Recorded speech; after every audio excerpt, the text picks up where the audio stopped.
जो संविधान का चौथा स्तंभ है, जो संविधान अभिव्यक्ति की आजादी देता है, हमें बोलने की आजादी देता है, हमारे अधिकार, हमारे हक की लड़ाई लड़ने का अधिकार देता है, उसे यह प्रीति तिवारी जी बंद करवाएंगी, ऐसे अधिकारी बंद करवाएंगे।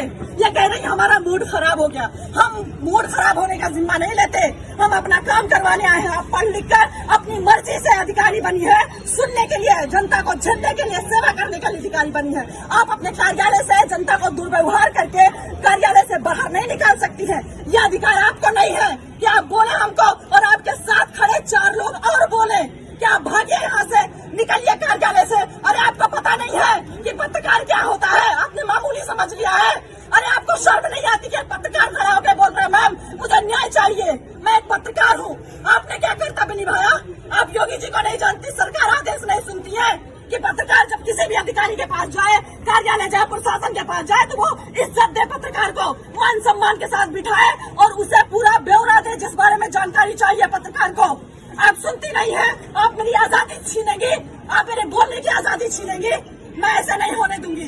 प्रीति तिवारी जी, आपने हमारे जमीन पर कब्जा करवाया है और आप ही उस कब्जे को मुक्त करवाएंगी। मैं कुछ नहीं जानती हूँ, मैं सिविल करने जाऊँ, मुझे बोल रहे मेरे कार्यालय से भागे। कहीं सुना है आपने? कितना भी बड़ा सुपीरियर अधिकारी हो, कितना भी बड़ा अधिकारी हो, उसका नर्म लहजा होता है, उसका बात करने का तरीका अलग होता है।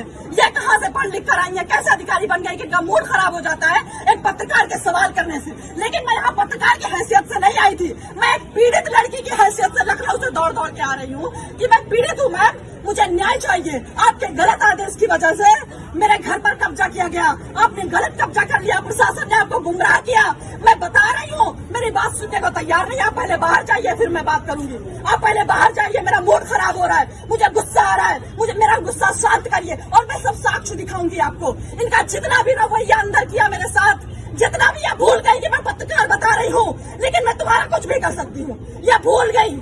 इनका सारा रवैया हमारे कैमरे में कैद है। इन्होंने जो बर्ताव एक पत्रकार के साथ किया, आप सोचिए, अंदाजा लगाइए कि जब ये आम जनता खड़ी हुई, जब इनके पास जाती होगी तो कैसे गूंगे बहरे की तरह खड़ी रहती होगी।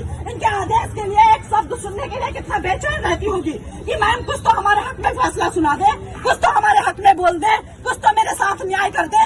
इस उम्मीद से जनता यहाँ पर खड़ी रहती है। और इन्होंने अभी कार्यालय का गेट बंद कर दिया और जब मैं परेशान हो गई, मुझे कार्यालय से बाहर निकाला गया, मुझे धक्का मारा गया, मेरे साथ दुर्व्यवहार किया गया, तब मैंने रिपोर्टिंग शुरू की, तब मैंने अपना कर्तव्य निभाया कि आज नहीं तो कभी नहीं।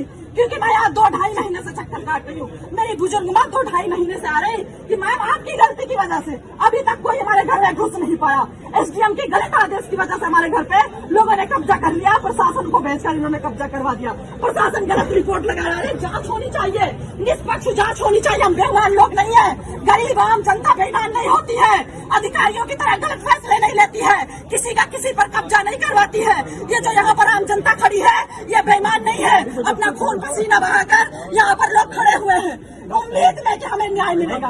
एसडीएम के पास जाएंगे, लोग उम्मीद में रहते कि एसडीएम साहिबा के पास जाएंगे, हम सुनाएंगे अपनी कहानी। महिला है, महिला के साथ न्याय होना चाहिए। प्रीति तिवारी जी से कि मैं रोने लगी। मैंने बोला मैम आप भी एक महिला है, आप भी अधिकारी है, मैं भी एक सीनियर पत्रकार हूँ, मैं लखनऊ में पत्रकार